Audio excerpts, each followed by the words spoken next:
மிதுனம் ராசியில் பிறந்த அன்பு உறவுகளே, கொஞ்சம் ஒரு 5 நாள் கவனமாக இருங்க. அதாவது இந்த ஜூன் மாதம் 8ஆம் தேதி 12ஆம் தேதி வரைக்கும் இப்ப இருக்கிறதை விட கொஞ்சம் அதிகமான கோபம் வர்றதுக்கு வாய்ப்பு இருக்கு. இந்த கோபத்தால நம்ம ஒரு பொறுமையை இழந்து ஏதாவது பேசி, இது நட்பாகவும் இருக்கலாம், குடும்பமாகவும் இருக்கலாம். இது ஒரு மனக்கசப்பையும் கஷ்டத்தையும் உருவாக்கக்கூடிய காலகட்டம். அதற்கு இடமே கொடுக்க கூடாது அன்பு உறவுகளே. அப்படி உங்களுக்கு தீவிரமான கோபம் வருது அப்படின்னா தலைக்கு ஏறும், பிரஷர் ஏறும். குடும்பத்திலையும் சரி, நட்புலையும் சரி, நம்மளை சீண்டியே வேடிக்கை பார்ப்பாங்க.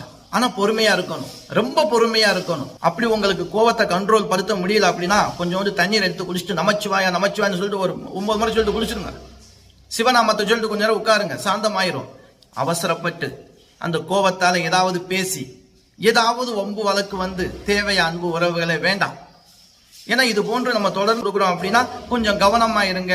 அப்ப நல்ல விஷயத்தை தான் சொல்றோம். ஏன்னா நல்லது எப்பவுமே நடந்து போகுது, கெட்டது நடக்கவே கூடாது அன்பு உறவுகளை. ரொம்ப பேர் கமெண்ட்ல நீங்க சொல்றது சரியா இருக்கு, நடந்துச்சு அப்படின்னு சொல்லும் போது அதை நாங்க சரி பண்ணிக்கிட்டோம், சிலவங்க அதை லாக் ஆனதுக்கு அப்புறம் தான் நீங்க சொன்னது உண்மை அப்படின்னு தெரிஞ்சுக்கிட்டோம் அப்படின்னு சொல்றாங்க. நல்லதை மட்டும் சொல்லுவோம், கொஞ்சம் கவனமா இருக்கணும். எல்லோரும் சொல்றதானே, ஒரு ஊருக்கு போறோம், பெத்தவங்க என்ன சொல்லுவாங்க, அப்பா கவனமா சுதானமா தெளிவா போயிட்டு வாப்பான்னு சொல்லுவாங்க இல்லையா? அந்த விஷயத்தை தான் உங்களுக்கு அன்பு உறவுகளை நான் சொல்லிக்கிட்டு வரேன். சிவபெருமானுடைய ஆசீர்வாதத்தால நல்லா இருப்போம், கவலைப்படாதீங்க. மீண்டும் சந்திப்போம். நம்ம வீடியோ இது வரைக்கும் நீங்க சப்ஸ்கிரைப் ஃபாலோ பண்ணல அப்படின்னா பண்ணி வச்சுக்கோங்க அன்புறவர்கள். நமக்கு ஜாதகம், திருமண பொருத்தம் ஏதாவது பார்க்கணும் அப்படின்னா ஸ்கிரீன்ல நம்பர் கொடுக்குறேன், அதான் வாட்ஸ்அப், ஜிபே நம்பர். மீண்டும் சந்திப்போம்.